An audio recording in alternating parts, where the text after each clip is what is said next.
Kurtso honetan ulertuko dutena edo ikasiko dutena da baleteko munduan barruan gehiago dagoela bakarrikan eszenatokian egoteko gaitasuna aukitzea.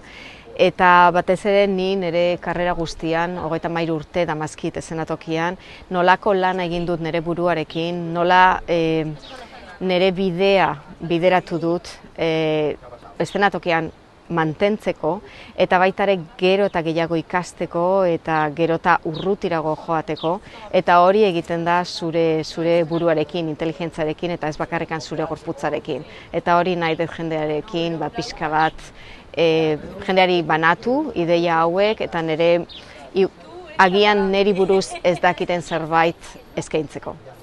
Niretzako benetazko hor eta plazerra da Euskal Herriko Unibertsitatearen kurtso hauetan parte hartzea, eta espero dut zuek bertan ikustea eta niri buruz zerbait gehiago ikastea.